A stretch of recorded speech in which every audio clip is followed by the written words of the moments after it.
So, day number 12. That one was crazy, and like, I know I say this like pretty much every time, but this one was generally insane. Like, completely out of what anyone could have ever expected. Still, very quickly before we move on to the matches, because trust me, I want to get into that as soon as possible. But still, just look at this. I don't know if you knew this, but apparently there's an augmented reality app which allows you to like see the speed at which the players are running and their names and their stats and all of that. I don't know, I thought it was pretty cool and worth sharing, so here it is.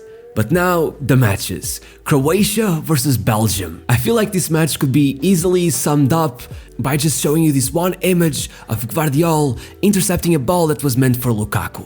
Those two were easily at the center of all the drama. Gvardiol put on an incredible performance. The fact that he's just 20 years old is completely mind-blowing. He's a mountain of a center back, and I'm 100% sure that he won't stay at Leipzig for too long. On the other hand, Lukaku was abysmal, awful, horrible, wherever you want to call it. He came in at halftime and over the second half he managed to accumulate more expected goals than the entire national team of Morocco throughout the entire group stage. And still he didn't score. Throughout that second half he managed to miss 4 big chances. That's more than any other player in the tournament now, and he played just 45 minutes today and 9 minutes versus Morocco. Like, that's not even rock bottom. That's somewhere much deeper than that. He had 3 open goal chances and still missed all of them. 3. I've been thinking about it a lot, and honestly, it's easily the worst performance by a player at this World Cup, and I'm really starting to think that it might be the worst performance I've ever seen out of any player in any match, any competition throughout my entire life. Maybe it's recency bias, but I feel like to miss 3 open goal chances when your team needs 1 goal to get to the knockout stages of the World Cup and you're supposed to be like a $100 million player, I mean, it can't be much worse than that. Though, to be fair, at least he did hit the target once after the match was over. Not exactly the kind of behavior you'd expect from him. And now focusing on the whole team, no team at the World Cup had managed so far to accumulate as many expected goals as Belgium did today without scoring. Still, just one final note, Roberto Martinez, Belgium's coach, has left his position, which is certainly not unexpected after a game like that, but he does insist that he was already planning on leaving regardless of what happened at the tournament. Do we believe him? Maybe. Next was Canada versus Morocco. And it's hard to put into words, like the match was so strange. There were so many just strange moments. Like 3 minutes in and Milan Borjan, Canada's goalkeeper, makes a huge mistake and pretty much just offers Ziyech a goal on a silver platter. Then Morocco scores another and Naif Aguerd pretty much decides to even things out with an own goal. Then En-Nesyri scores again, but his goal is denied because there was a player obstructing the goalkeeper in an offside position. Then Atiba Hutchinson nearly scores, but the ball bounces from the crossbar into the goal line and still doesn't go in. And then I guess the match just ends. But yeah, if you change just a few little details, the outcome could have been much different. Regardless, Morocco topped the group including Belgium and Croatia, which certainly deserves a round of applause. It's literally the first time they've reached the round of 16 since 1986, and they're the first African team in history to top their group.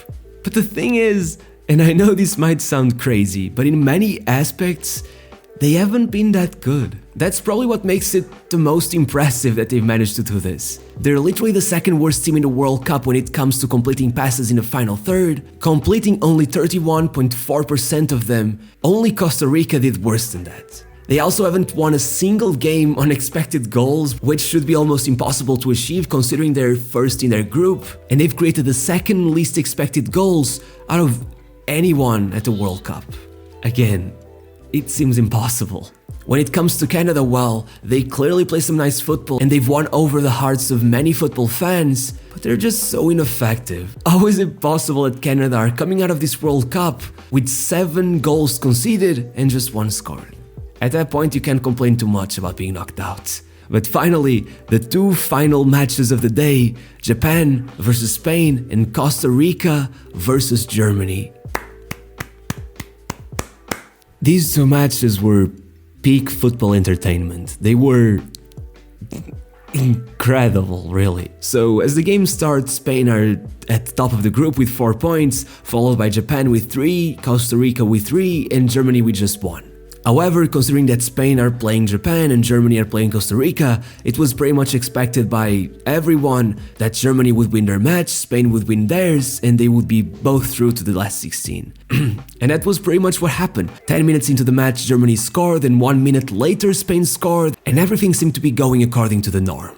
But then things stayed like that until the second half, and on the 48th minute, Japan scored.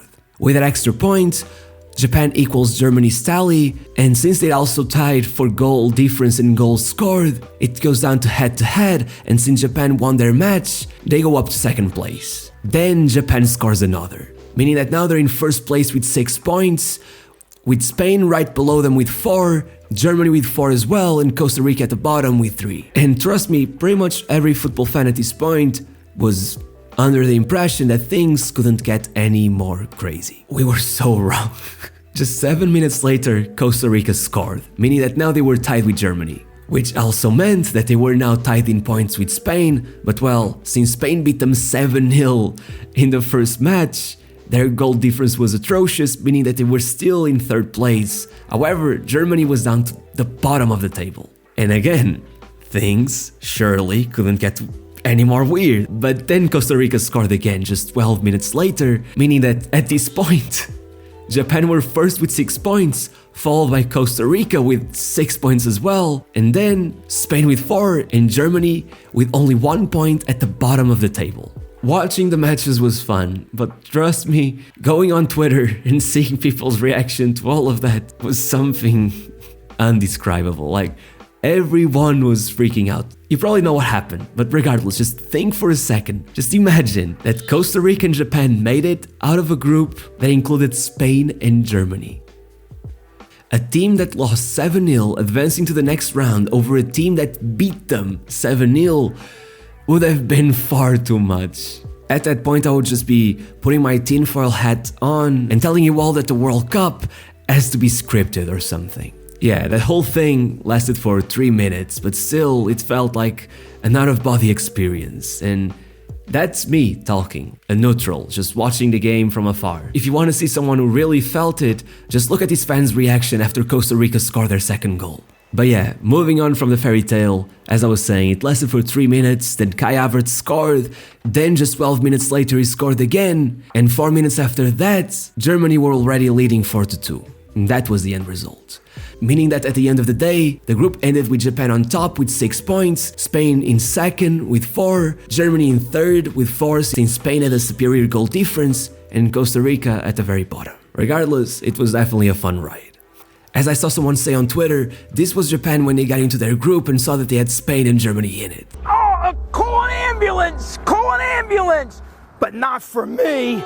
Regardless, remember when last week I told you that Japan beat Germany with just 26% possession, which was the second lowest percentage of possession that a winning side had managed in the history of the World Cup, only outdone by South Korea in their match, which was also against Germany in the last World Cup. Those two teams were both pretty much tied at 26% possession. Today, Japan beat Spain with 17%. This might be one of the most unbreakable records in the history of football. And that wasn't the only record they broke today. There have been only 2 instances in the history of the World Cup where a team lost a match despite attempting over 700 passes.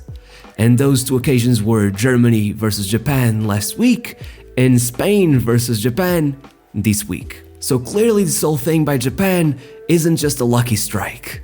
And just another note, I gotta mention the fact that this was how close the ball got to being out of bounds for the assist for Japan's second goal. They're saying Japan should probably change their flag to this. On the other side, Rodri has just broken the record for most passes completed by a player in a World Cup match at 204. Like, by the end of the first half, both Rodri and Pau Torres had completed more passes than the entirety of Japan's squad. I feel like I should mention this again, Japan won the match. When it comes to Germany, well, they're surprisingly out of the World Cup in the group stage for the second time in a row since winning the World Cup, which is definitely very strange. And even more strange, they're actually the squad with the most expected goals created throughout the entire group stage at 10. Just keep in mind that besides France with around 7 and Argentina with around 6, the most anyone has managed was 5, and still Germany out of the tournament. As always, I like to give the losing fans a bit of a silver lining, and when it comes to Germany today, the silver lining was definitely Jamal Musiala. He completed 13 dribbles tonight. That's the second most ever recorded in a World Cup match, and obviously it's the most ever recorded by a teenager at a World Cup. The kid is just 19. Don't worry, he will definitely be back. But yeah, I guess that is it for today. Like and subscribe and, all of that, and I'll see you tomorrow. Bye.